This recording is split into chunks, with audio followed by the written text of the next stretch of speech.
Hello, football fans. Well, another week has gone by, and I don't know what to say. It was just another embarrassment for the Packers. I don't know how we could lose at home to the Cardinals. Even worse, it was our Rodgers' birthday, and like the case of a lot of Packer games, Rodgers did everything right, and the rest of the people fucked up.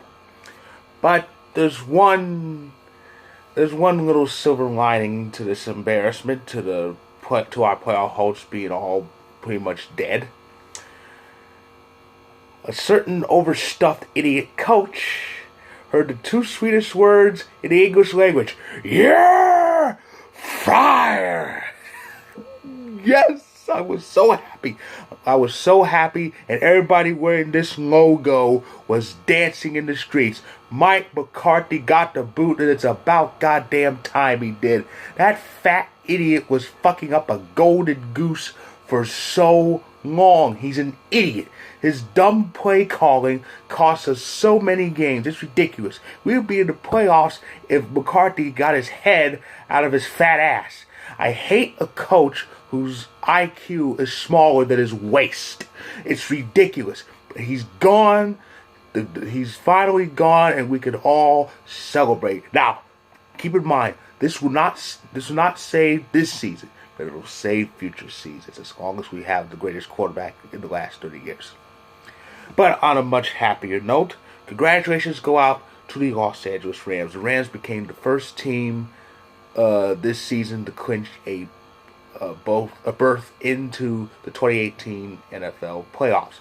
The Rams defeated the Lions on Sunday, and with that win, they won the NFC West for the second year in a row.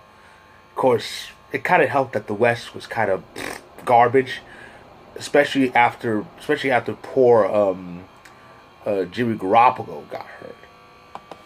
That pretty much killed San Francisco's season. In fact, on the flip side, the poor Niners became the first team to officially get eliminated, and their Bay Area counterparts in the AFC followed suit as well.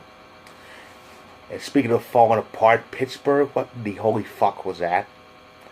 You had the Chargers dead to rights. You were up by 16 at the half, and then that second half happened. And it was a badly officiated game, kind of on both sides, mainly against Pittsburgh. Let's face it, refs don't like the Steelers anyway. But they still had them, and you let them back in. I think this whole thing started when these two idiots, these two knuckleheads, ran into each other when an interception was pretty much all but official, and the ball somehow ended up in the hands of Keenan Allen. Ooh, look what I found: 6 points. So they went from up 16 to down 7, but they managed to tie the game late. But San Diego got the field. San Diego, the LA Chargers got into field goal range. No problem. They have kicking problems, except they jump off sides after the field goal was missed. So it gets 5 yards close. It gets 5 yards closer. The kick is blocked, but again they jumped off sides. So they get the kick again. It's good. And they jump off sides again, but that's a moot point. The kick is good. So a 16-point lead became a 3-point loss at home for Pittsburgh. It's the first time they had ever done that. It's the first time that the Steelers ever blew a 14-point plus lead at home.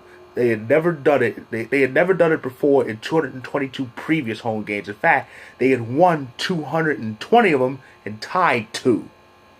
So, and this loss comes at a bad time because the Ravens are actually using an actual NFL quarterback instead of that fuck up Joe Flacco, and they beat the Falcons, one of the few teams who are more screwed than we are. So the AFC North just became interesting. It is a half game difference now.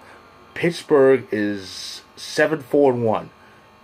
Baltimore is 7-5. Now they are done with each other as far as the season series goes. They split the season series with the road team winning each time.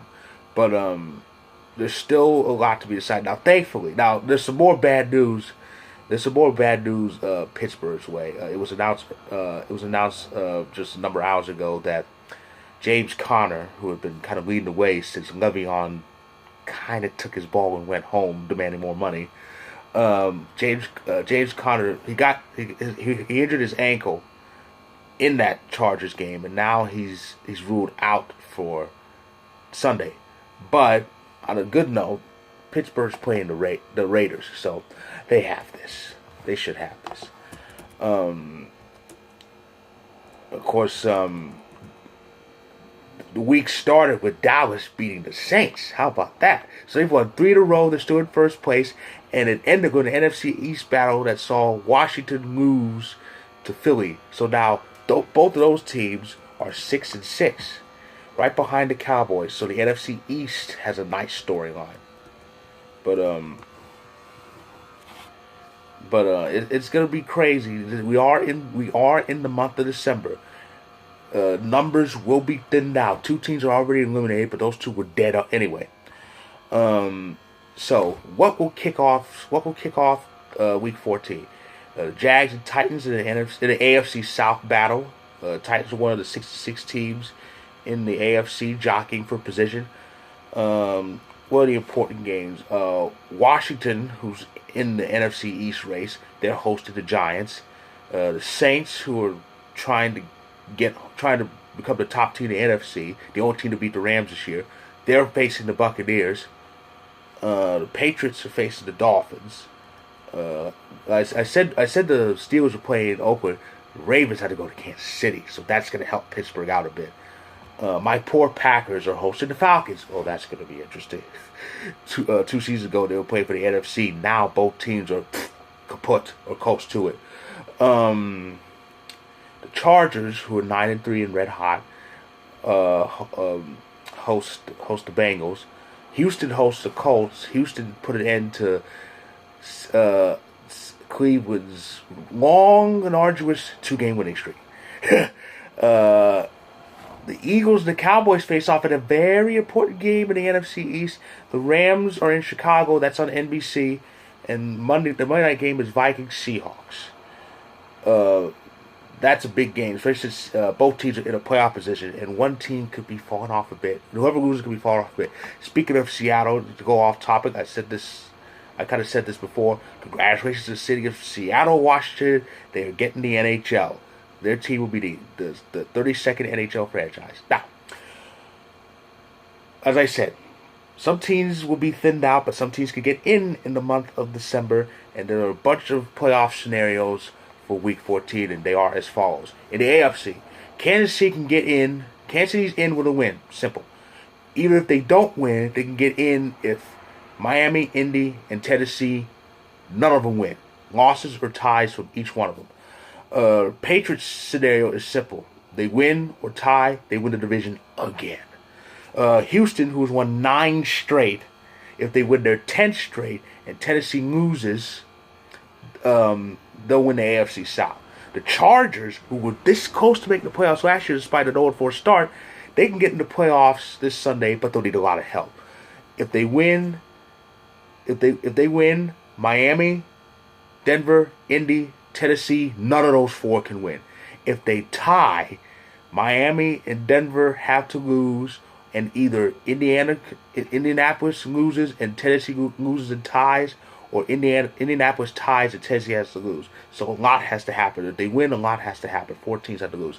That's the AFC. And the NFC scenarios are a bit simple. The Rams can get a first-round bye with a win. Simple as that. The Saints can get into postseason if Minnesota loses, Philly loses or ties, Washington loses or ties, New Orleans is in. New Orleans can win the division with a win, or if Carolina loses or ties. So those are the scenarios for Week 14.